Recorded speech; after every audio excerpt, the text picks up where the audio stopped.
समस्थापन। समस्थापन क्या होता है?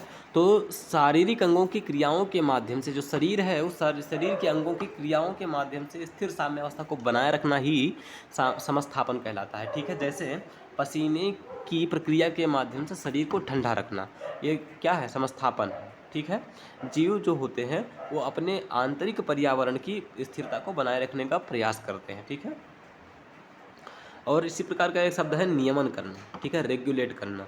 ये क्या होता है कि कुछ जीव कभी कभी व्यावहारिक साधनों द्वारा समस्थापन बनाए रखते हैं। ठीक है, जो व्यावहारिक साधन होते हैं उन साधनों द्वारा कुछ जीव क्या करते हैं? समस्थापन बनाए रखते हैं, जिससे शरीर का तापमान स्थिर रहता है। ठीक है, उसी को क्या कहते हैं? नियमन करना। ठीक है, उदाहरण के लिए जैसे वृक्ष की छाया में खड़े होना। वृक्ष की छाया में आप खड़े हो गए, ये क्या है? नियमन करना। समझ में आया?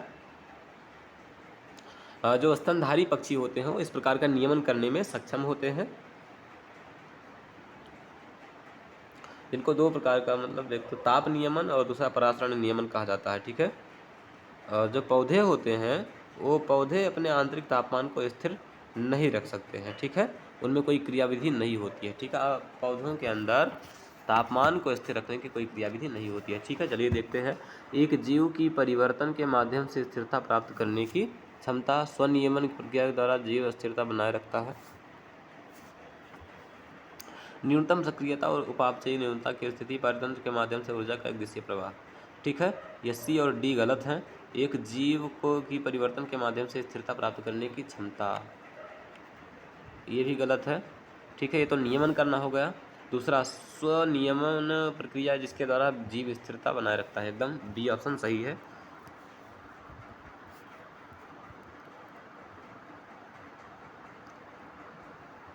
कार्बन चक्र। कार्बन चक्र जो है इसमें कार्बनिक पदार्थों का अपघटन होता है, पादपों का श्वसन होता है, जीवाश्म ईंधनों का दहन होता है, पादपों द्वारा श्वसन होता है। ठीक है, पादपों द्वारा प्रकाश संश्लेषण होता है। तो इसमें पादपों द्वारा प्रकाश संश्लेषण, ना ना ना ना ना, प्रकाश संश्लेषण क्रिया इसमें शामिल ही नहीं है। ठीक है, ये हम आपको किसी दिन समझाएंगे। जो पादपों की प्रकाश संश्लेषण क्रिया इसमें शामिल नहीं होती है। तो 1, 2 और 3 ऑप्शन हमारा सही है, डी ऑप्शन सही हो जाएगा।